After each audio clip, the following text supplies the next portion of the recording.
Travel is opening back up, and many people are happy to be rid of masks on planes. However, many people in the world don't have the same access to vaccines that you or I might have. For every vaccine document uploaded into App in the Air, they will make a donation to Gavi.org to help someone across the globe get access to vaccines. Check out App in the Air for free by using the link in the show notes and get 20% off of your next flight when you book directly through App in the Air using the code Geobreeze at checkout. Thank you to App in the Air for partnering with this episode of the Geobreeze Travel Podcast.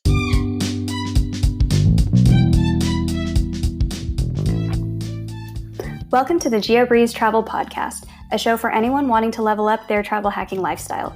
I'm your host, Julia Menez. I'm a travel hacker, coach, speaker, Filipino-American ENTJ who loves solid travel gear and using shortcuts on spreadsheets. On this show, I'm on a mission to bring you travel hackers from all walks of life to help you level up your travel hacking game. We dive into credit cards, miles, points, strategy, mindset, and the secrets behind how to travel the world for next to no cost. So let's get hacking. Yeah, so in the Golden Circle, there is this bakery that is a geothermal bakery, and it was probably the highlight of our entire trip. There are actually only 2 times a day that they do it, so definitely make sure that you look it up. If you just search geothermal bakery Iceland, it's going to come up. But basically what you do is you go and you bake bread in the ground. So the specific spot that this bakery is on is next to the lake, and there's geothermal activity that happens. It's on a fault, and they take the bread, they put it into the ground to bake overnight, and within 24 hours, it's like completely baked. So when you go through this whole thing, they explain the whole process to you. You get to put a new one into the ground and like go through the whole process.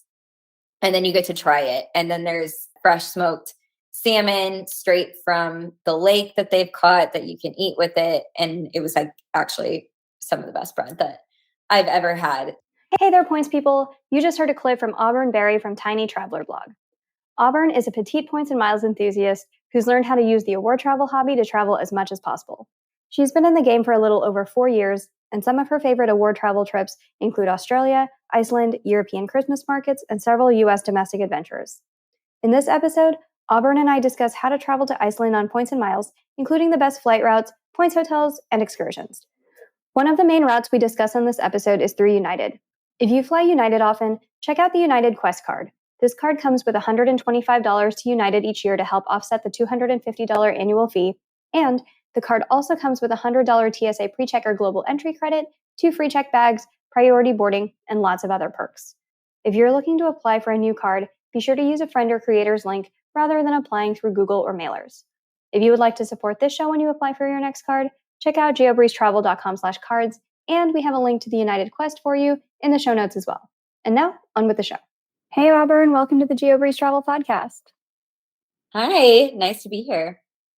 I'm so excited to have you here, and we are talking about Iceland today, which is a little bit more challenging to do on points. It's something that a lot of people ask about, so I'm excited to get everybody that content. But before we jump into all of the Iceland tips, tell us a little bit about yourself and how did you get into the wonderful game of points and miles?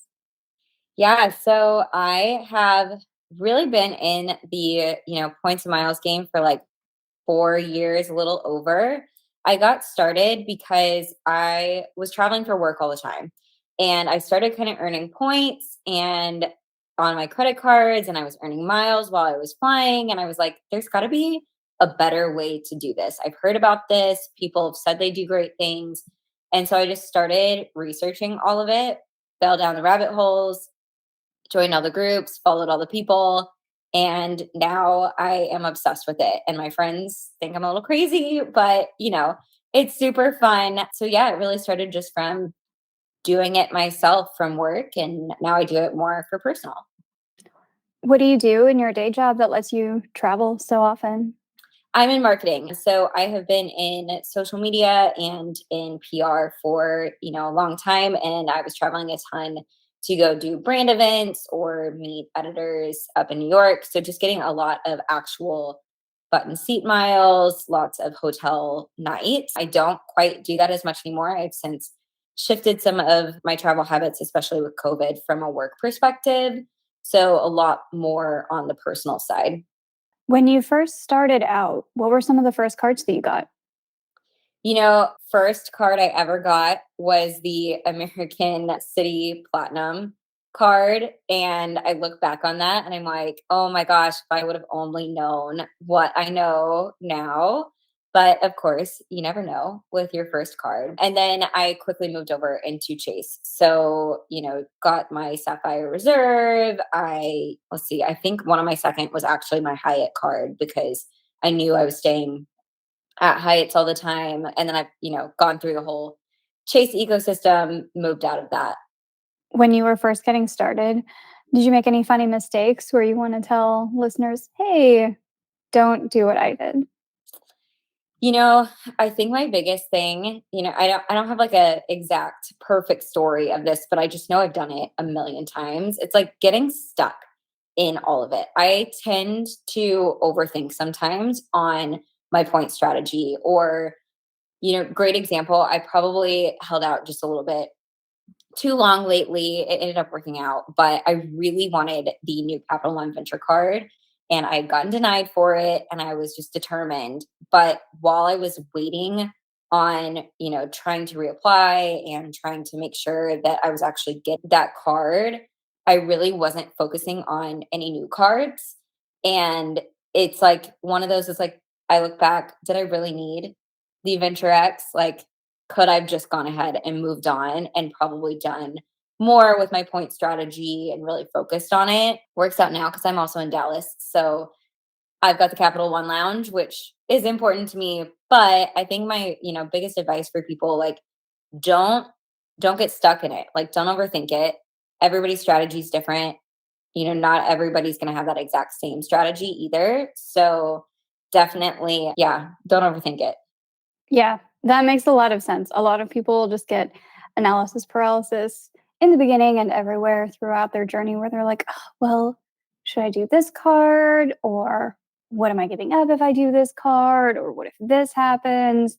Just make some moves and really it'll all work out. Exactly. Yeah, it tends to all work out how it's supposed to. Yeah, even if you've made mistakes like getting store cards in the past where you're like, oh my God, all of the points I could have had. For some reason, people really like to do an analysis of how many points they could have gotten if they had only done this with their vacations before. And then they retroactively set up all of that calculation, which is not the best use of brain cells. Instead, look towards the future, figure out the next trip you want to take and how to do that on points. And that is a much, much better use of your brain cells and a spreadsheet rather than calculating how much regret you should have from not learning all Yeah, this before. 100%. I mean, why think about the what could have been? Like it all worked out how it did, and that's okay. Like move on, learn from any mistakes, learn from not doing it that way, and then, do it different the next time. Absolutely. So, what was one of the first points trips that you got to take once you had accrued some of these points? My first trip was to Germany. So one of my girlfriends was working over there for, I think, like 3 months.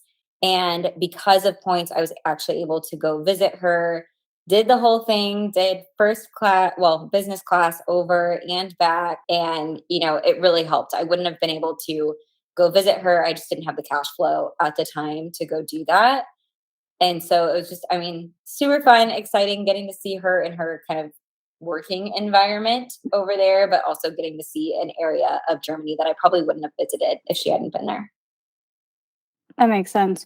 Were you into hotel points already at that point or just flights? I was because I was doing more domestic hotels, but that was kind of my big first, like, big points redemption. Luckily, I did not have to do anything hotel wise for that first trip. I was able to stay with her, which kind of helped make it a little bit easier because, I was really only focused on getting the flights for that trip. I did find that kind of made it not as overwhelming for my first redemption, like that big of a redemption, because I just focused on one area. I know it can get really overwhelming if you're thinking, oh my gosh, I've got to get the flights. I've also got to go get all of the stuff for the hotels. I've got to do all of these things and, take it one step at a time. Like if you have a little bit of cash flow, like maybe if it's overwhelming, do the flights with points and maybe do a little bit of cash on cheaper hotels or something. Like it doesn't have to be all or nothing if that's too overwhelming for you. But if it works out and you can do it, like then yeah, go for it. Like go all in. That is such an important point because some people think that the point of award travel is to never pay for anything. And it's like you're graded on some kind of A plus scale where if it's 100% free, you got an A plus. If you had to pay taxes and fees, that's an A minus. If you only got your hotel paid for, but you had to pay for flights, oh, that's like barely average. And that's not how this works at all. If you can save some money that you were going to spend on travel through this, that's awesome. And if you, like you said, can only cover flights, but not hotels and points, that's still fine. Those are flights that you didn't have to pay for. I think it's just important to not chase down different promos just to use up certain certificates where some people will be like, oh, I need to go on this mileage run just so that I can get these upgrade certificates that I may or may not even be able to use in the future. Like, don't do that. But if it's a trip that you want to take anyway and you can only get most of it covered on points, you are still doing better than 90% of humans who go on Yeah. vacation. I think we all get so hung up on like what everybody is doing, and especially the people who are really talking about it out there and like doing these crazy, amazing trips. And like, don't get me wrong, I've had plenty of trips where I've been able to cover the whole thing with points. But at the same time, I've had plenty where, I've saved up a little bit and I knew that my cash flow was okay for the month. And it just helped better my trip. So, don't I'd say like don't forget that that's totally okay, but also use it to your advantage. Like go take the trips that you want. Don't go do it just because somebody else has gone and done this trip. Like, and you could do it free versus needing to pay a little bit. Like whatever works for your budget, make it work. But at the same time, use those points to your advantage so that you can go do those trips that you want that may have been out of your price range. So tell us about this Iceland trip. What did you fly? How many points did it cost? What hotels did you stay at? How much did you save? Tell us everything. Let's start with flights. So Iceland is a super tricky one. There are not a ton of points options when you are trying to get to Iceland, stay in Iceland, all of the above. And it's a very expensive country, given that it's an island. So we actually flew United and we booked for 60,000 points round trip for economy. Reason that we did economy and didn't mess with business class is it's only actually usually a 5-hour flight from whichever, major destination that you're kind of going to be getting to Reykjavik from. So, for us, it just wasn't worth going into business class, spending the points. We just kind of wanted to save, those points for other use. Our flights would have been $2,200 per person, and we did it for 60,000 United points and $55 in taxes and fees. We did points because flights were really crazy during the time period that we really wanted to go. We were really restricted on what dates we could actually go to Iceland. You can often find Iceland flights for super cheap. Like I was messing around this afternoon and I found, using positioning flights, I was finding like out of Boston, trips for $380 one way, 216 one way. Out of New York, I was seeing $500 round trip. So don't forget that you can always use a positioning flight. So if you don't want to use points the whole way, or you find a really cheap flight out of New York, just because you're in, say, Dallas, which is where you can usually get to places like New York really cheaply, and then get yourself over to Iceland. So just some food for thought there on different ways to do it and ways to look at Iceland flight wise. And then also don't forget that you can use the Chase portal if you are going to use points. So like that $500 round trip flight to from New York would have only been 33,000 points if you have a Chase Sapphire Reserve card. So flights is an interesting one. The second thing is where we stayed. So points hotels are very limited in Iceland. So we had to get a little bit creative. The points hotels that are there are very luxe, just wasn't the trip that we were doing. They also just weren't in the locations that we really wanted to be a little bit more flexible. We ended up doing a VRBO and then also a Airbnb for a total of 3 nights. And we used the Chase Pay Yourself Back tool in order to kind of offset those funds with points. So I think our total was $522.90 for the 3 nights. And that came out to 34,787 Chase points by using that Pay Yourself Back tool.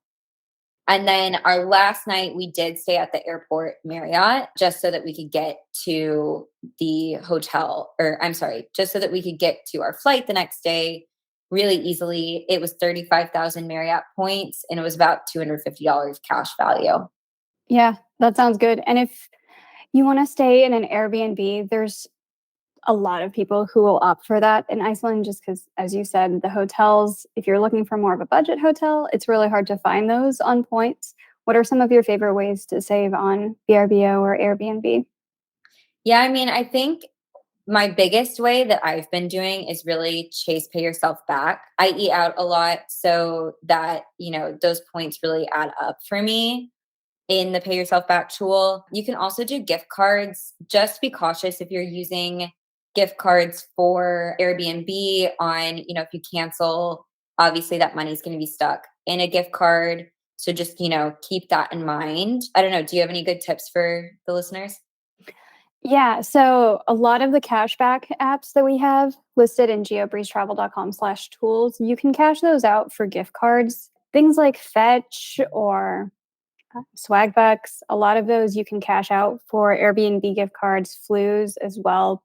Or you can just buy discounted gift cards. My Gift Cards Plus sells them sometimes for up to 20% off. If you have a Chase Inc. Business Cash, you can buy Airbnb gift cards from Staples and earn 5x points that way. You can buy them using a Chase Freedom or Chase Freedom Flex to get 5x points at the rotating categories. So lots of different ways to do that. And if you got in on the Capital One Venture X back when they had the $200 promo, then you also have $200 that you can use towards VRBO and Airbnb. Unfortunately, that deal is no longer active, but for everybody who was able to jump on it while it was still live, that's definitely a way to go as well. Yeah, no, those are some great tips. I think, also Airbnb or VRBO is really the way to go in Iceland too if you're going to be adventuring a lot. We found such good use out of having just a place that we could go and, we were getting really dirty while we were out hiking, or we had like our boots that we were trying to clean off after hiking up a volcano. So normally I'm very much a luxury hotel girl all the way. But if you're going to be kind of out in the wilderness a little bit in Iceland and not doing the nicer, easier Reykjavik stays, I would definitely also just recommend having that more apartment style space is useful. For anybody who does prefer luxury hotels, do you know of any good ones that they could book on points? Yeah, there's a couple. So there's Hotel Ranga, which is a Hyatt property. It's a small luxury hotel through Hyatt, and that's 30,000 a night. And then there's also a Marriott property. It's the Ion Adventure Hotel. It's a category 7, so it's 60,000 per night roughly. They're, a little out of the way, so just definitely make sure you're looking at their locations based on what your itinerary is if that's something that you want to go do and kind of stay at. Yeah, those are both great options. There's an article out on the Points Guy written by Ariana. Shout out to the Point Chaser. And she lists a whole bunch of different hotels as well.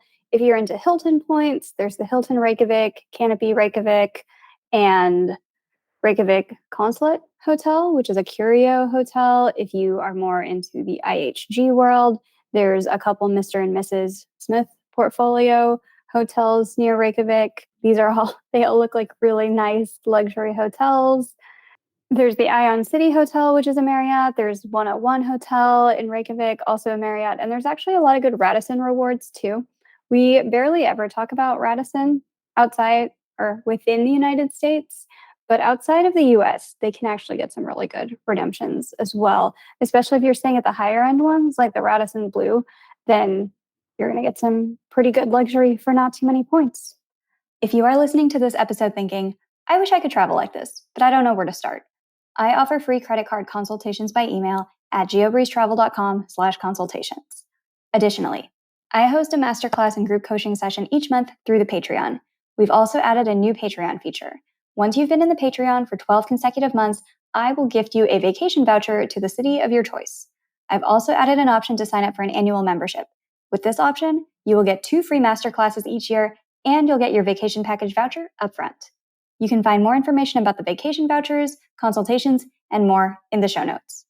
This week's Patreon shout out goes out to Christy. Thank you so much for being a part of the Geobreeze Travel Patreon community. So tell us a little bit about excursions. What kinds of adventure excursions did you go on while you were in Iceland?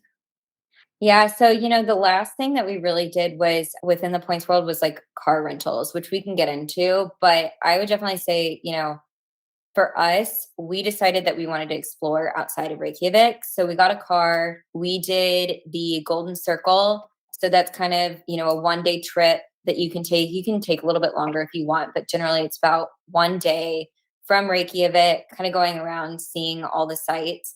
My favorite thing about Iceland is you can just drive and see so many different types of geological mysteries in the world. We were seeing waterfalls and there's geysers and there's all sorts of, different craters and glaciers all within a driving distance, which was really, really super cool to be able to see even in just that short period of time. How do you do rental cars in Iceland? And do you have any tips that could involve credit card rewards or utilizing some of the benefits that might be on some people's cards?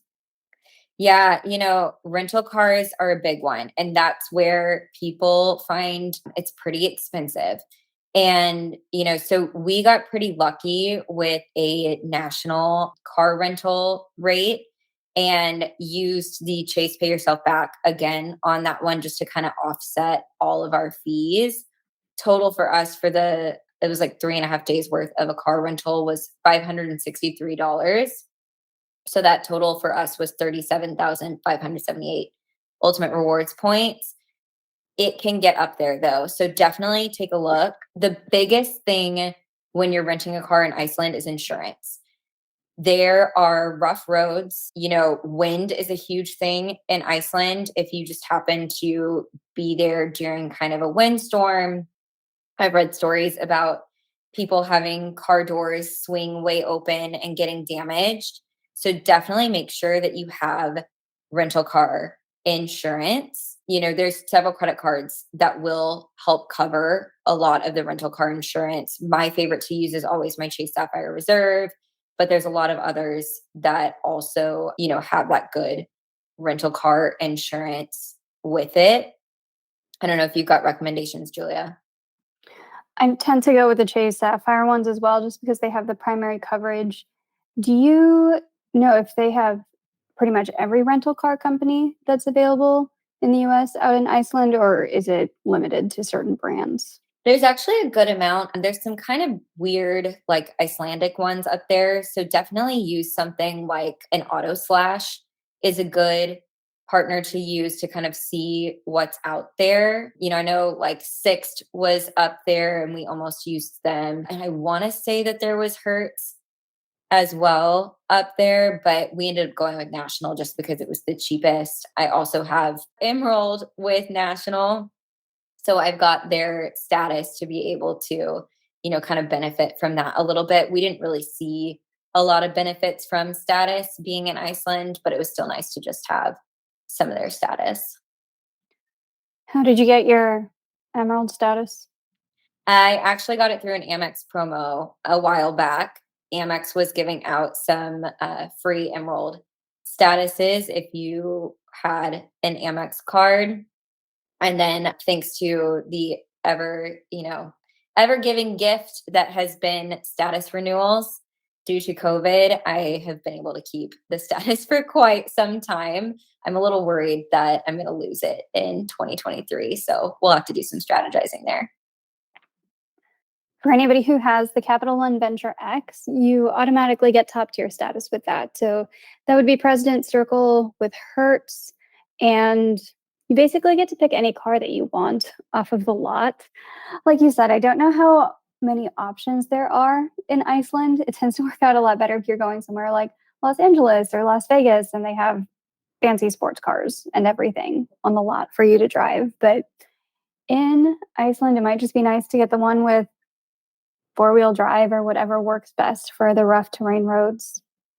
That's another thing to watch for. If you're going to be adventuring outside of the basic main roads in Iceland, definitely look for something that's got four-wheel drive. It's actually illegal in Iceland to drive on F roads, as they call them, which is basically dirt roads or unpaved roads that are not made for the general public without four-wheel drive. So just be mindful of whatever your plans are when you're looking at rental cars. And there's tons of people who, if you just do a quick Google of rental cars in Iceland, there's lots of advice out there. So do your research on that one.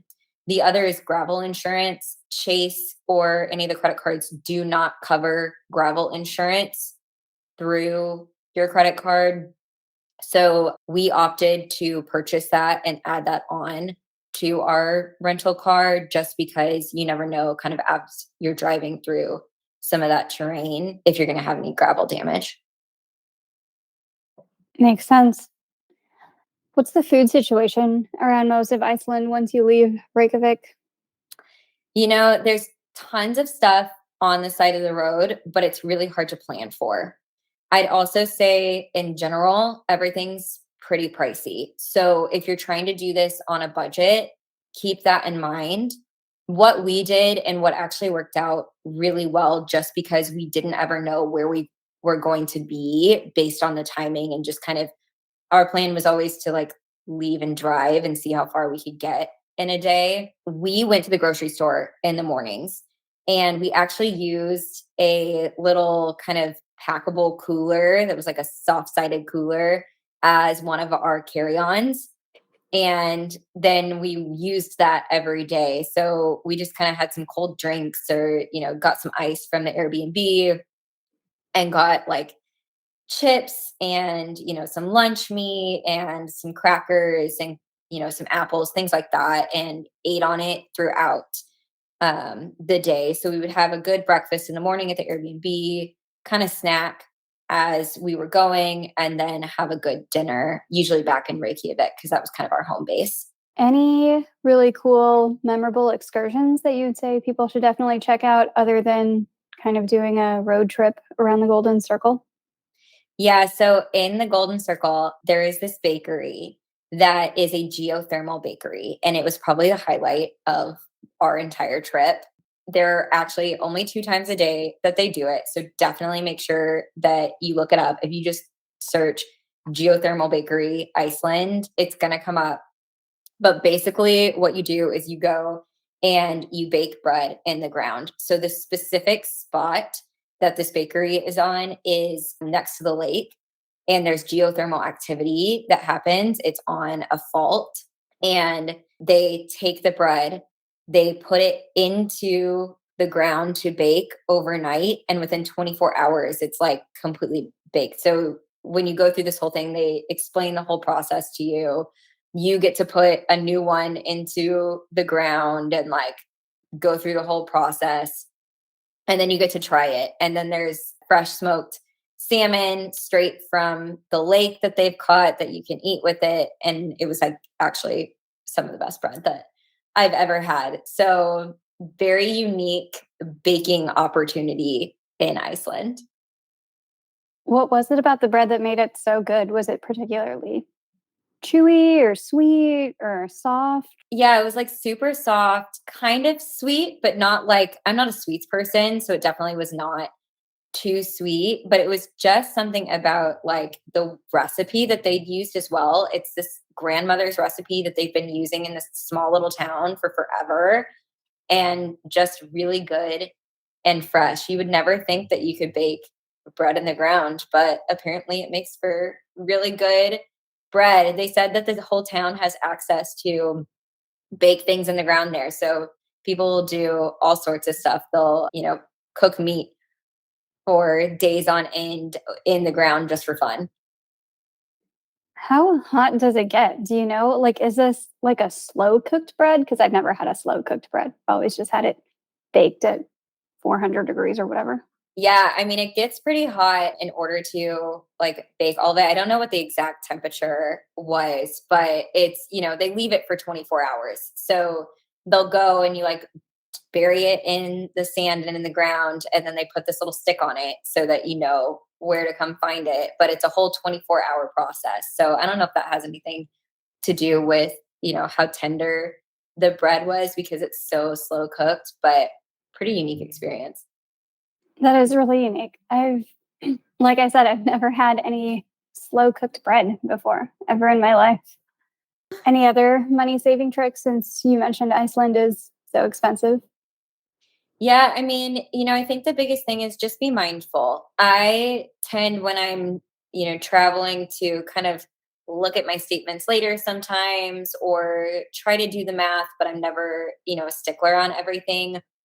I think Iceland is one of those places that it's a little deceiving. So if you are going out to dinner or, you're going to the grocery store, different things, just maybe watch what you're buying and watch what you're spending because it can catch up to you pretty quickly if you're tight on a budget. But the nice thing about Iceland is you're primarily usually there to do stuff outdoors and all the outdoor stuff is free. I think the only thing we ever really paid for that was more of like an outdoor thing was the Carrot Crater. It does have like a maybe $4 US dollar entrance fee in order to get in. But that was just to maintain the property and because it was private property. So most of the things the government is actually involved in. There's really cool things if you're just driving. They do a really great job of signs on the side of the road. So you may just stumble upon stuff and, see kind of what's out there. We also got the Rick Steves guide, and that was actually really extremely helpful in Iceland. We made a game of every morning as we were driving to somewhere, reading about the stops and the places that we were going to go. There is a decent amount of driving in Iceland to get to these different locations. So if you've got 30 minutes to an hour in the car, why not, brush up on your history of Iceland or learn about these places that you're going. So that was a huge, bonus for us and something that was always in our bag every day. Did you get to do any of the hot springs? We did. So, there's kind of two camps when it comes to the hot springs in Iceland, as I've learned. And there's the tourist hot springs, which is the Blue Lagoon. And a lot of people will tell you, oh, it's overpriced. Oh, it's very touristy. I loved it personally, but that's also, I don't mind paying for an experience. It was just fun in what it was. The water is very blue. Personally, I felt like my skin felt amazing afterwards. I even brought some of their products, which I'm really a stickler on like beauty products. And I loved it because they have a psoriasis institute on property because of the healing property that, this water actually does. So that was pretty fun for me. And then there's also the more generalized hot springs that are more public and they're kind of technically swimming pools is what they call them. And those, less touristy, you're probably going to find the locals.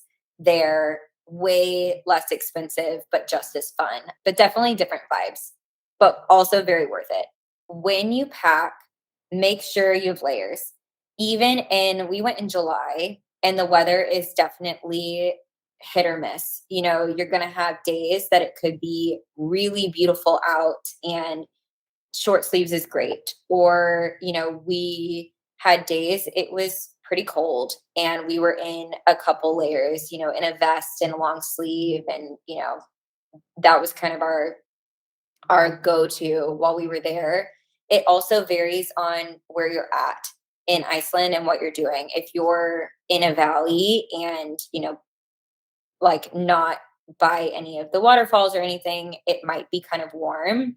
You may drive 30 minutes to an hour and get to a glacier and, walk up to the glacier, and you're going to want a coat for that.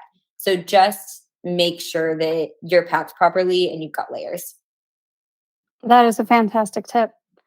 Speaking of great tips from all of the knowledge that you've amassed about points and miles, what would you say is your number one travel hacking tip for listeners today?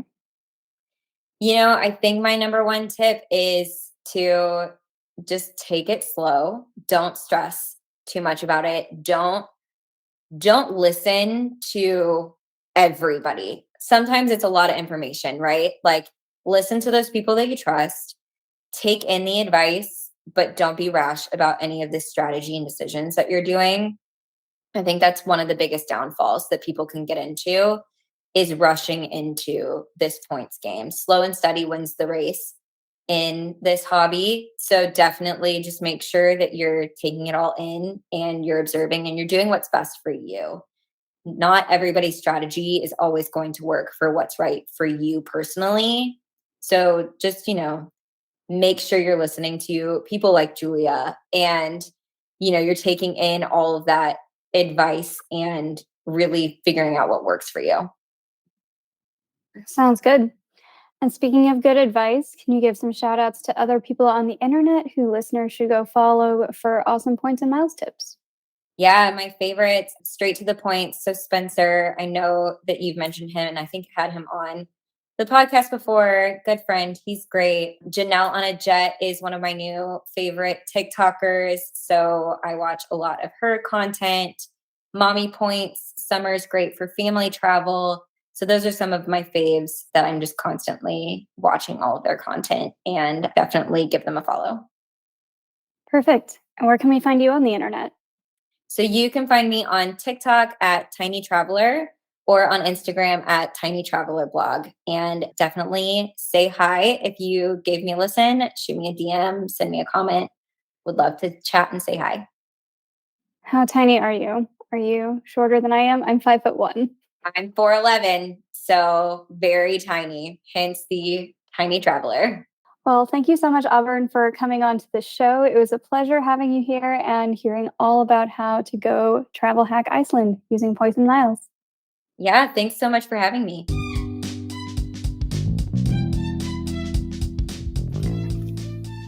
Thank you so much for listening to today's episode of the Geobreeze Travel Podcast. If any of the cards mentioned in today's episode piqued your interest, please check out the links in the show notes for more information on any of the cards. Also, if you apply for a card using the links on that page, I may receive a commission too, so please and thank you. P.S. I hear the links work better in Internet Explorer or Safari, and sometimes the credit card applications tend to glitch out in Chrome. Additionally, it would mean the world to me if you could subscribe to this podcast, leave a 5-star review, and share it with a friend. And if you would like to make even more travel hacking friends, please sign up for the Patreon to access our monthly masterclass hangouts. We dive deep into a particular points program each month, and you'll get to ask all of your travel hacking questions and enjoy being around other people who enjoy points and miles just as much as you and I do. If you would like an invite to the next one, head over to geobreezetravel.com/hangouts to sign up to be on the invite list. Take care and happy travels!